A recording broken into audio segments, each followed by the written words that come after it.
Ok, clase, buen día. Les habla el Profe Jeff here with our video guide for Módulo 5. There's going to be a few things happening in this módulo, so I hope this helps clarify some things. We're going to be finalizing a few things with Capítulo 20, the last chapter in our book. Essentially, the last chapter is a way for us to do some overall review, but also make a plan for your future in studying Spanish, whether it's through formal classes or just on your own, remembering that one of our overall goals was to help us to become lifelong learners of Spanish. Okay, so hopefully this will help guide you to how we're going to make it through this chapter. It's going to be broken up into a few different modules, not just Módulo 5. So I hope this will help. We're going to start off with a review, and other times we've done this in the past. Since this is Las Preguntas Personales, a complete review of everything we've done through Spanish 1, 2, 3, and 4. As in the past, in this section here, please just submit a written dialogue of what you're going to do, or what you would do with a friend or family member, someone you're speaking Spanish with. In Módulo 7, I'm actually going to ask you to record that with someone.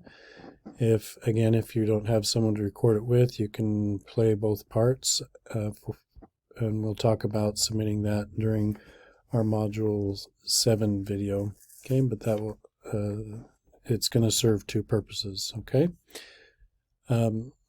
The other activities will just be things that you'll do in the chapter, with some other exceptions that I'll mention.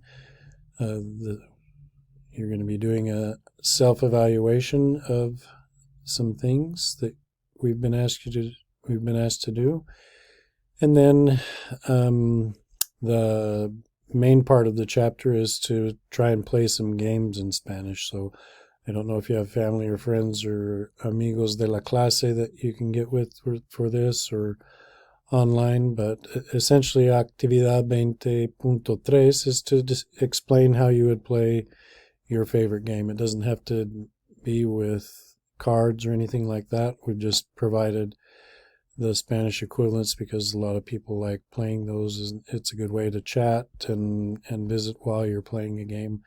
That's one way you can work on Español. Okay.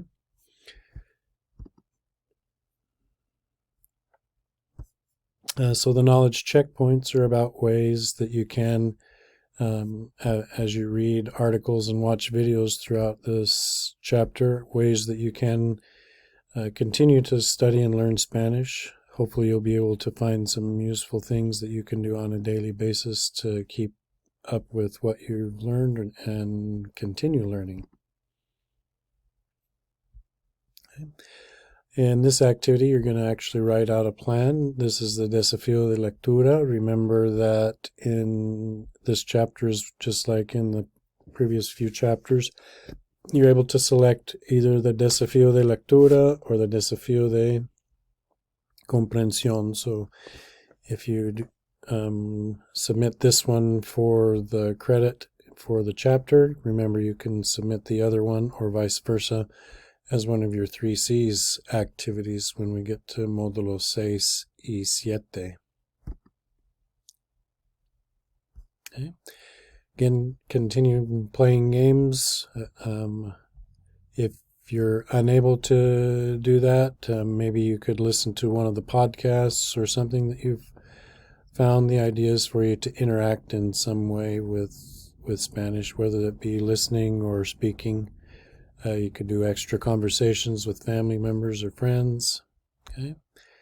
In these other activities, you'll be asked to supply some ideas for finding podcasts that you like, and also canciones. We've had our Festival de Música, so hopefully that's given you some ideas as well.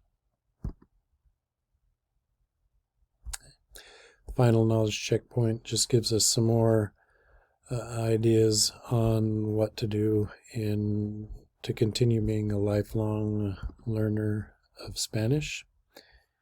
Okay, and again, the final few things are to continue playing games. If we were in a live face-to-face class, we would be doing that during class. We'll try and simulate that better in the future. All right, this brings us to our Diario 4 en presentación oral número 3.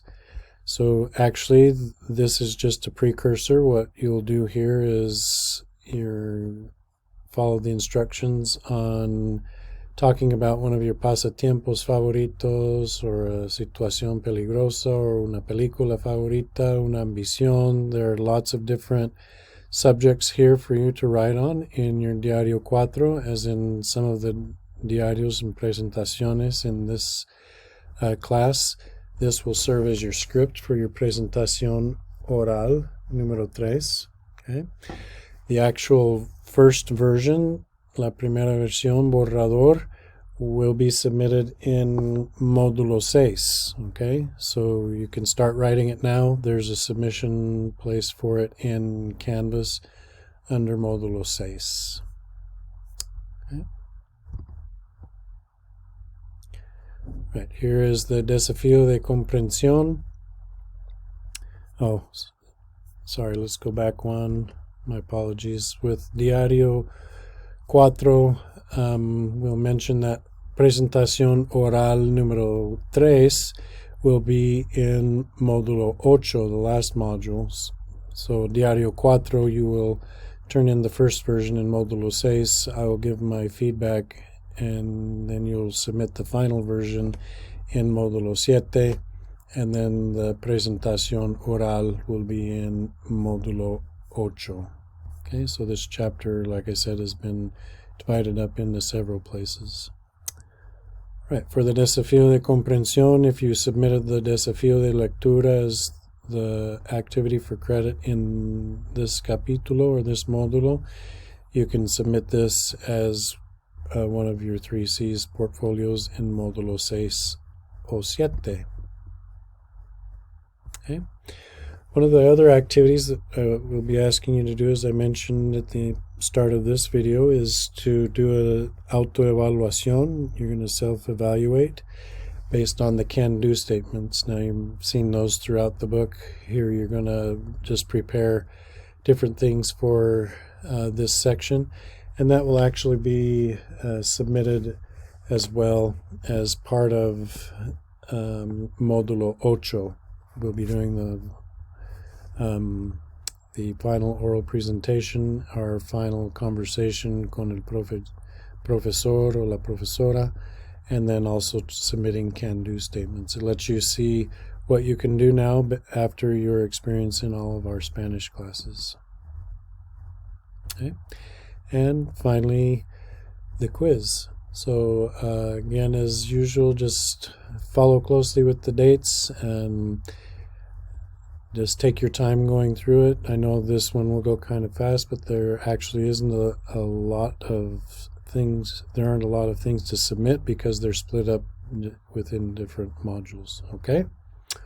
All right. Si hay preguntas, avísenme por favor. Gracias.